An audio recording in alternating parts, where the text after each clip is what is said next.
Bismillahirrahmanirrahim. Qala al-mu'allifu rahimahullahu ta'ala wa nafa'ana bihi wa bi'ulumihi wa bi asrarihi fid dharain. Amin ya rabbal alamin.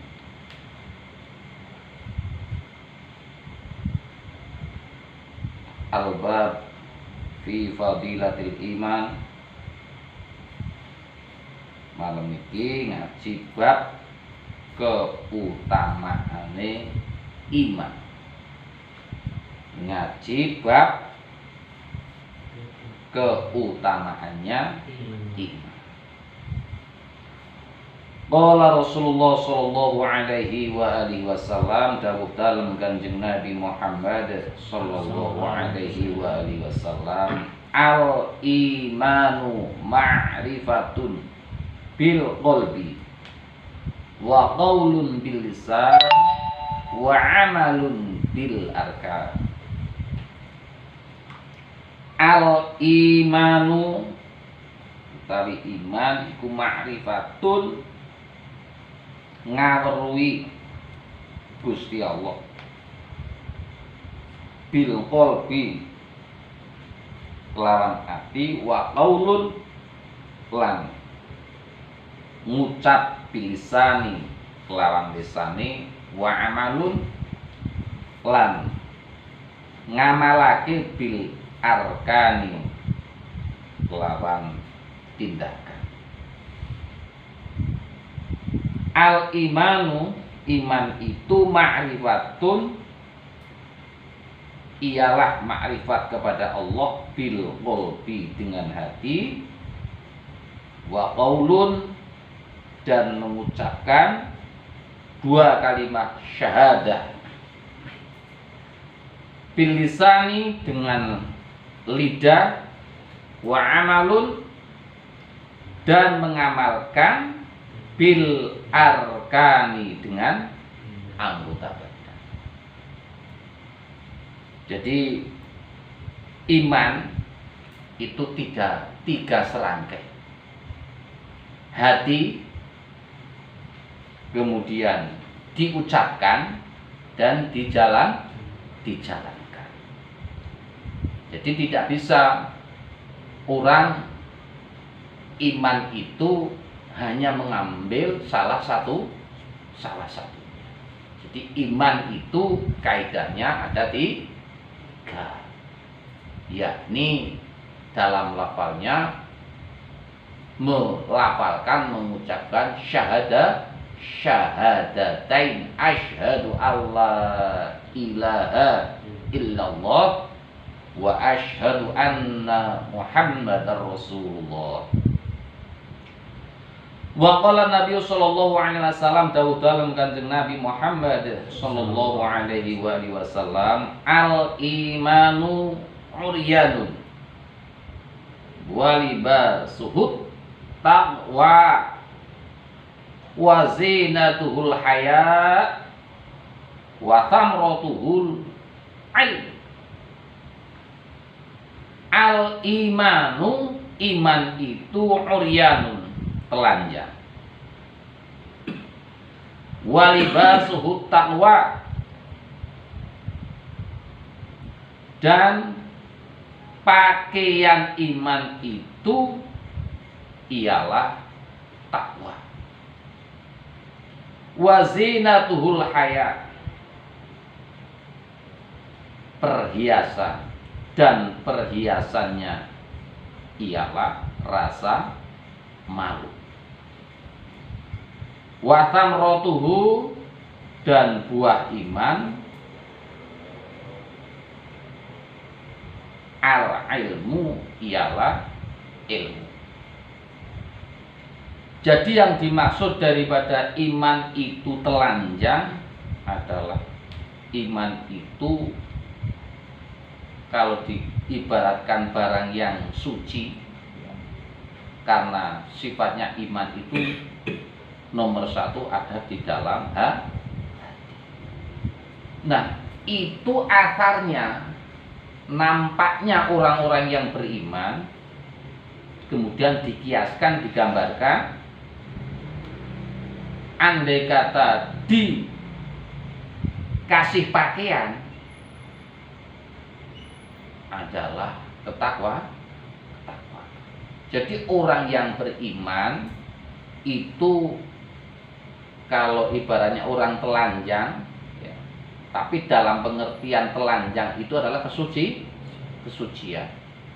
Nah, orang hanya sebatas mengatakan saya beriman, tapi di waktu aplikasinya tidak menunjukkan tentang ketakwaan, itu belum masuk. Karena orang yang bertakwa adalah orang-orang yang yakin, yang takut dengan Allah Subhanahu wa ta'ala. Ciri khasnya adalah hidupnya adalah hati-hati dalam setiap melangkah. Karena apa yang dilakukan oleh manusia, menurut manusia itu benar, belum tentu benar menurut Allah Subhanahu wa ta'ala. Sehingga orang-orang yang ahli ilmu, ahli tasawuf, yang lurus hatinya ke Allah Subhanahu wa ta'ala, tidak pernah merasa hatinya itu benar. Kenapa? Karena yang benar hanya Allah Subhanahu wa ta'ala. Sehingga tentang ketakwaan itu ciri khasnya kalau dimukobalakan dengan ilmu harus menggunakan ilmu. Lagi-lagi balik tentang tandanya orang beriman menggunakan salat. Nah, gambarannya itu nanti juga akan kelihatan, yakni wazinatuhul haya. Dan perhiasannya orang yang beriman itu adalah mempunyai sifat malu.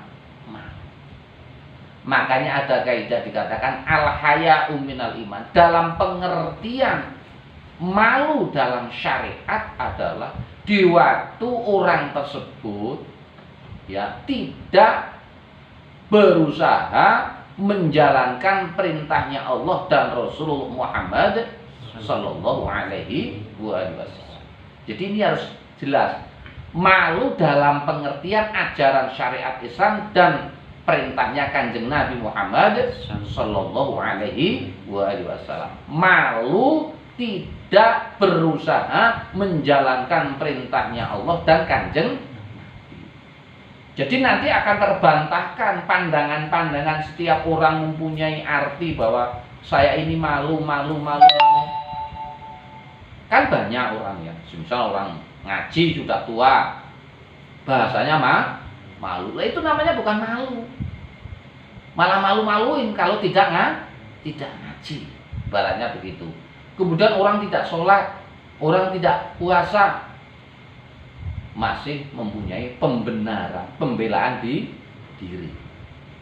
Jadi yang dimaksud dengan hiasannya orang bertakwa di sini malu adalah malu untuk tidak menjalankan perintahnya Allah dan Rasulullah Muhammad Sallallahu Alaihi Wasallam. Sehingga hidupnya akan berhati-hati. Contohnya banyak sekali ya. Saya semisal seorang yang dipandang alim, ahli ilmu, tokoh agama, tokoh masyarakat. Di waktu semakin dekat dengan Allah, karena punya beban mental tentang ketakwaan ke Allah dan Rasulullah dengan sifat malunya itu, maka setiap melangkah, ucapannya akan selalu berhati-hati. Itulah tanda-tandanya orang-orang yang beriman, orang-orang yang bertakwa ke Allah Subhanahu wa ta'ala. Hiasannya itu. Jadi kalau orang umpamanya beriman, itu kan di sini kaidahnya ada hiasannya. Hiasannya itu mempunyai sifat malu. Malu dalam pengertian melakukan apa yang dilarang oleh Allah dan Kanjeng. Malu melakukan itu. Jadi sebenarnya orang sudah dipandang oleh masyarakat umum, dipandang ahli agama, ngomongnya masih bocor, ngomongnya masih jorok. Nah, makanya ada pertanyaan gambarannya. Kalau seorang preman bajingan ngomongnya jorok itu masih pantas. Tapi seseorang yang dipandang ahli agama yang berilmu ngomongnya jorok itu jelas sudah melanggar kaidah agama dan melanggar kaidah ajaran Kanjeng Nabi Muhammad sallallahu alaihi wasallam. Wa thamratuhul ilmu, dan buahnya iman adalah ilmu. Dalam pengertian buahnya iman itu adalah ilmu. Itu begini. Ada istilah orang yang mengaji berilmu. Kalau syairnya Gus Dur, ojo mau ngaji syariat bloko. Dalam pengertian syariat bloko itu banyak sekali orang-orang yang ahli ilmu baru sebatas merangkum tentang keilmuan. Karena mereka baru berputar-putar dalam ilmu, tapi belum pernah menjalankan apa yang dikaji, yang dipahami, ya, maka mereka belum bisa praktek di lapangan supaya masyarakat umum, orang-orang yang belum tahu, supaya sayang nikmat mengetahui ajaran Nabi. Nah, tapi yang dimaksud di sini wa thamratuhul ilmu, orang yang punya ilmu atas dasar spiritual perjalanan kehidupan.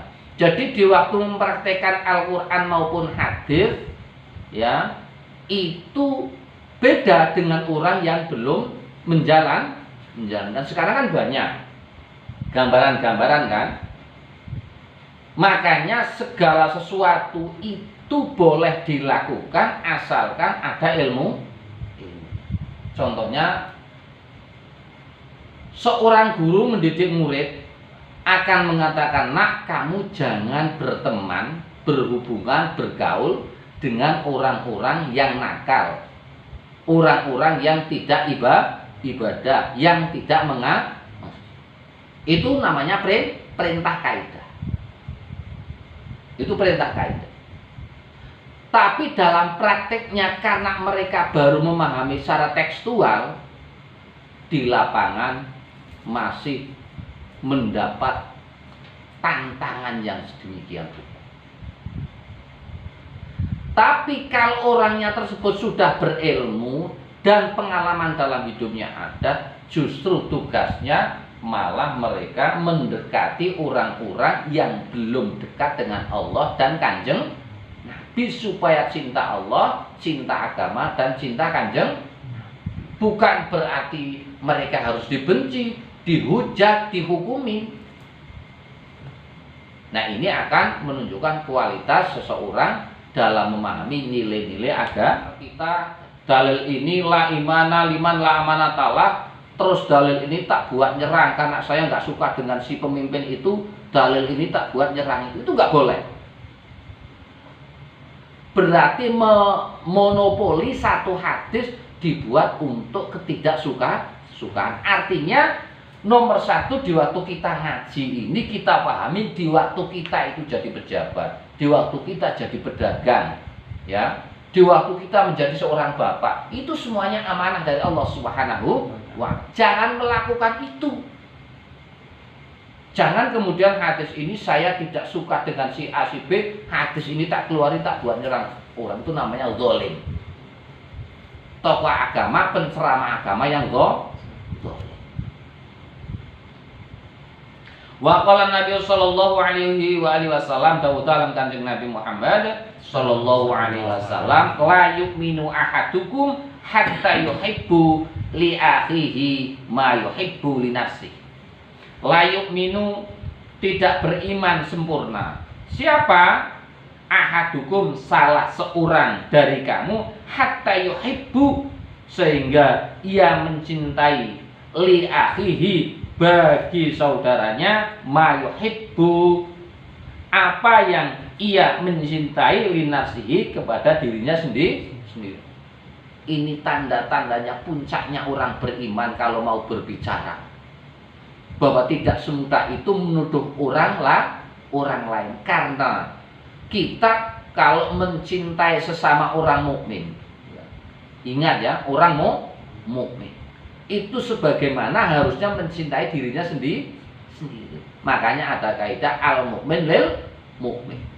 Tapi ingat juga, jangan sampai seorang pengajar tokoh agama menyampaikan hadis dibuat untuk nyerang saudaranya semuslim. Intinya bahwa ajaran Kanjeng Nabi ini untuk yang ngajar termasuk saya, kalian dan siapapun yang merasa umatnya Kanjeng Nabi Muhammad Sallallahu Alaihi Wasallam itu benar-benar sahih ajarannya Kanjeng Nabi. Jangan kemudian menggunakan hadis dibuat karena tidak suka dengan seseorang. Hadis itu dibuat untuk itu zalim dan zalim.